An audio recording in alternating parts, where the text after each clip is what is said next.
Hi, and welcome back. We are on day 9. We are reading Preparing for Passover, a 14-day devotional for the days from Biblical New Year to Passover by Tina Chen. Day 9, Death of Livestock. Read Exodus 9, verses 1 through 7. I'm reading from the Web US translation of the Bible.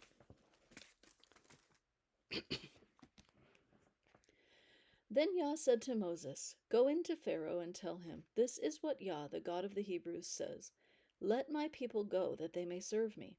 For if you refuse to let them go and hold them still, behold, Yah's hand is on your livestock which are in the field, on the horses, on the donkeys, on the camels, on the herds, and on the flocks, with a very grievous pestilence. Yah will make a distinction between the livestock of Israel and the livestock of Egypt, and nothing shall die of all that belongs to the children of Israel.' Yah appointed a set time, saying, 'Tomorrow Yah shall do this thing in the land.' Yah did that thing on the next day, and all the livestock of Egypt died. But of the livestock of the children of Israel, not one died. Pharaoh sent, and behold, there was not so much as one of the livestock of the Israelites dead. But the heart of Pharaoh was stubborn, and he didn't let the people go."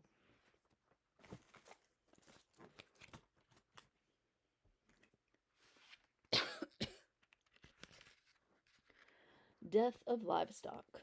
The 5th plague was a devastating illness on the livestock of Egypt, the horses, donkeys, camels, cattle, sheep, and goats.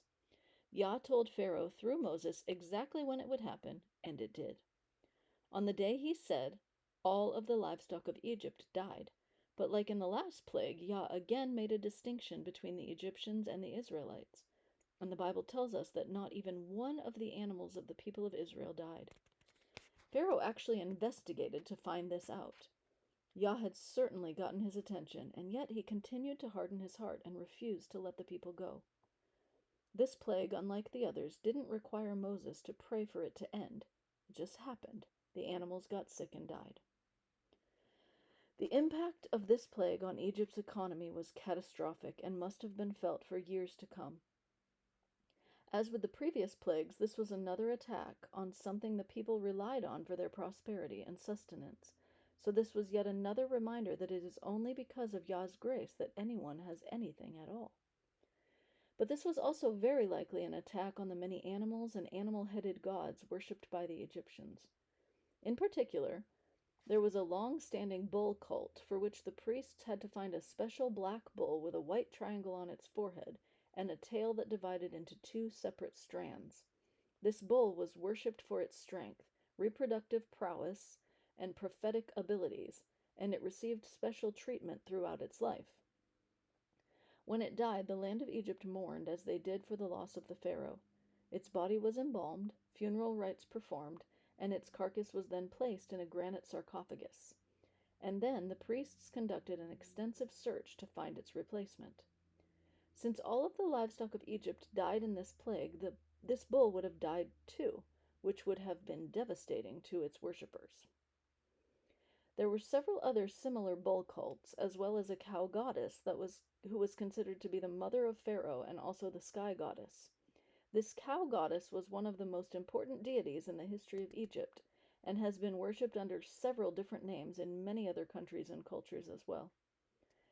The god credited for protecting kings during times of war was usually pictured as an ox, and the god credited for creating the universe, other gods, humans, and animals, was pictured with a ram's head. All of these gods and goddesses were shown for the frauds they were, and were made laughingstocks by this 5th plague, as they could not even protect their own animal representatives from the mighty hand of Yah. The Israelites were shepherds, so the fact that Yah protected them from this plague would have been very significant to them. He showed them his care by protecting them from complete economic ruin, and at the same time he gave them an object lesson they would not soon forget, that their livelihood was entirely dependent on his grace. It is important that we learn this lesson alongside the Israelites. We, like them, are far too quick to forget this crucial principle, and we are prone to treasuring and relying on Yah's gifts over Yah the giver. Let's spend today crediting and thanking Yah for all he is and does and gives, and let's let him know by our words and our actions that we treasure him above all else.